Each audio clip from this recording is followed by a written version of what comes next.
Hi guys, in this video we'll be going about and how you can include data streams, multiple data streams. Uh, Again, under admin panel, under property, you should click on data streams. Once you do that, you'll have three options: web, Android app, and iOS. So you can create data streams for either of the three or all of the three for that matter.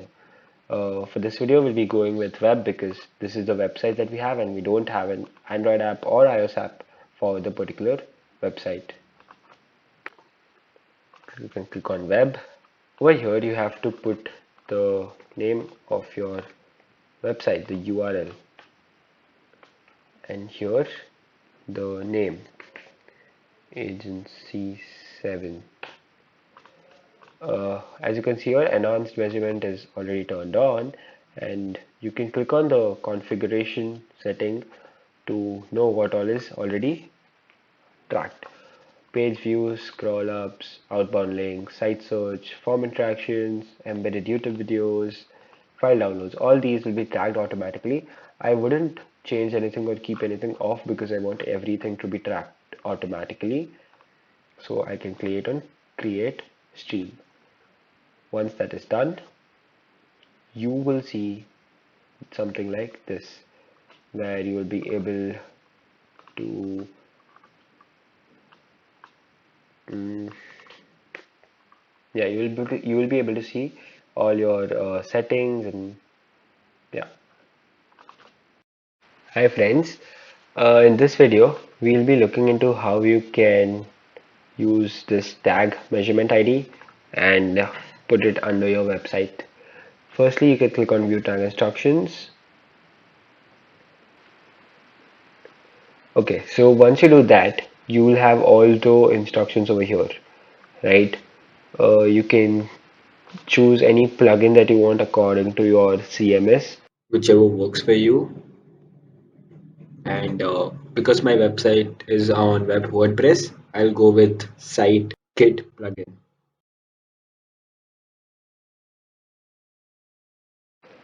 Over here, all the processes and steps are given, right? Firstly, you have to go to the dashboard, click on plugins, and this will be the page. You have to click on add new and search for SiteClick plugin. Once you do that, this will be the SiteClick plugin. You have to install it, and once it's installed, you will have to activate the plugin. As you can see, I have activated the plugin.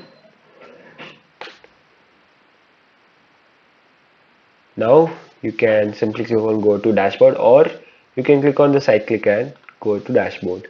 So once you are there on the dashboard, this is the thing that you'll be able to see. Connect Google Analytics as a part of your setup. You can click this and sign in with Google. I just signed in. You can go ahead with your Google ID and sign in. Once you do that, you'll have to verify the site ownership. It takes a couple of seconds in order for that to be done. Next, turn on metrics in your dashboard. You have to click on allow and setup of the search console, and your Google Analytics uh, on your SiteKit plugin is set up. Next, you can click on SiteKit settings over here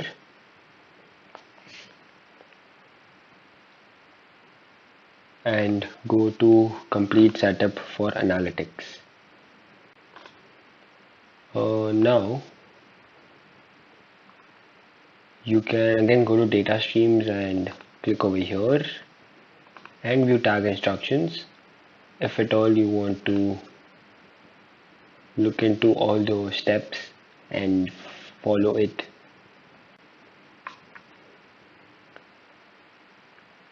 as you can see, we are actually following all these steps in order to get where we want to. Now once you are here, as you can see, you have to select the property, right? So Right now, currently there are two properties on this account. Right, one is Agency 7, which is a GA4 property 3566, and a Agency 7 Universal property 2592. Now, if you see here, mm, yeah, so Universal property 2592 is over here, but I have to select the GA4 property 3566, this one. So I'll select this and click on Configure Analysis.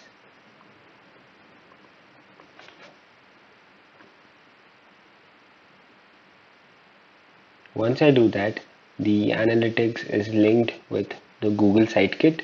The tag is activated and it will be fired as soon as someone views the website or does any action. Now I have already set up the tag in my Sitekit. As you can see over here, it takes up to 48 hours in order to collect some data, and after which this would go off. If at all this warning sign doesn't go after 48 hours, then you have to check if you have installed the tag and the setup is done correctly. Again, you can view the tag instructions if at all you want to cross verify, uh, but you will have to wait for about 2 days in order to know if you have done the steps. You have used your measurement ID and put it at the right place and installed it, after which you'll know whether you are doing it right or you have to either make any changes later on. That's it for this video. Stay tuned.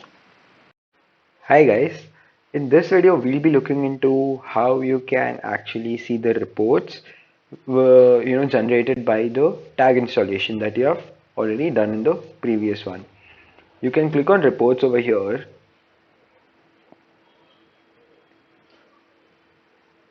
and once you are there you can click on real time. As you can see here, I am able to see one user per minute. Now, how did this happen? So basically, I used my phone and just opened up the website agency7.xyz. Simply just by doing that, I was able to get one, add-on for the user. Now let's try it again. Okay, I'll go to the Google Chrome and put in agency7.xyz.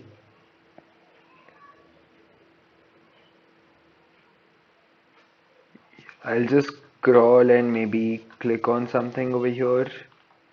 Let's say view collection. Okay. Now I'll go back to this and click on reload.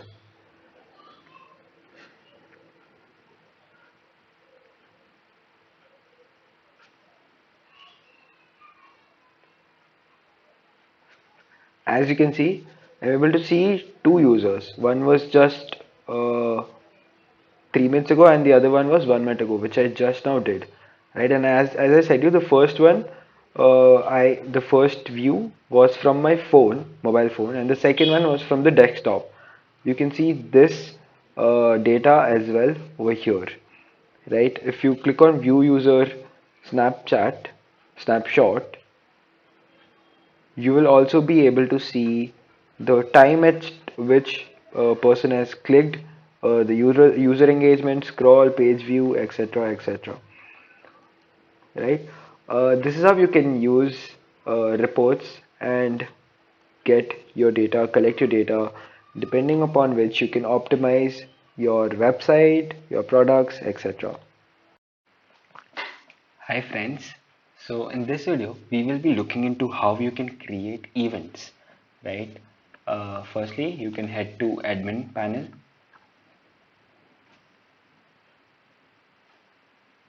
and in here, as you can see over here, there is something called events.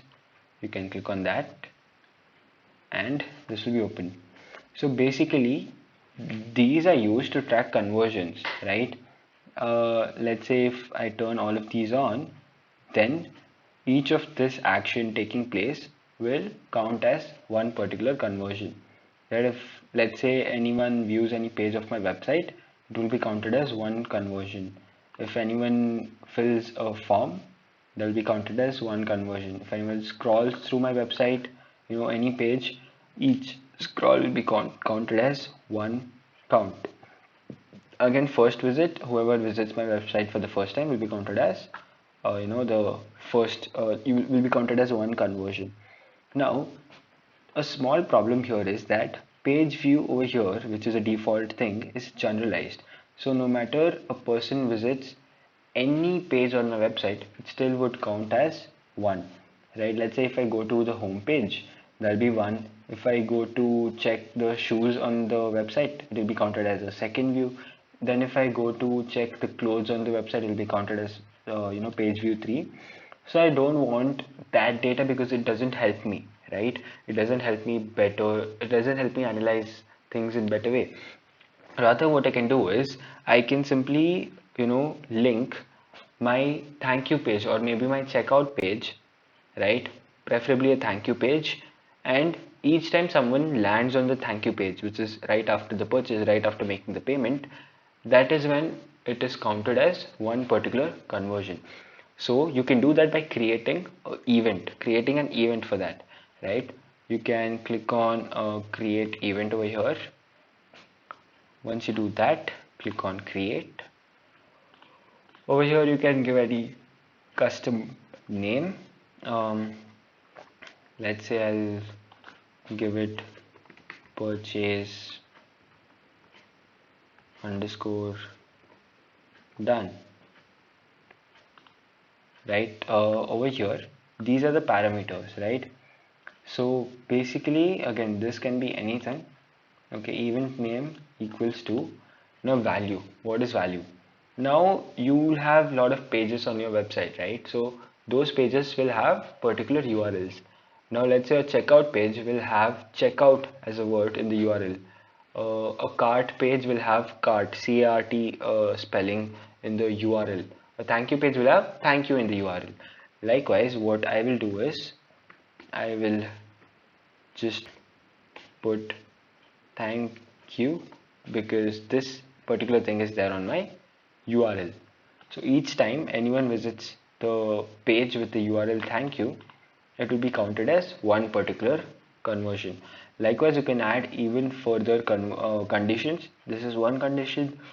Let's say you want to add like three conditions. You can do that by clicking over here too. Next, you can click on create. Once you do that, it will be visible over here. Next, in order to see that, what you have to do is go to reports,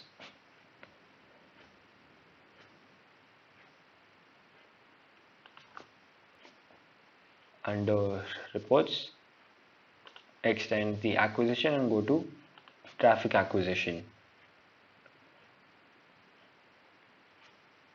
And once you are directed to traffic acquisition,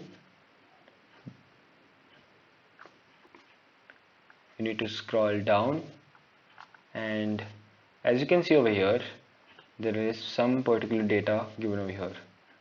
You just need to swipe, and over here, as you can see, conversions and all events.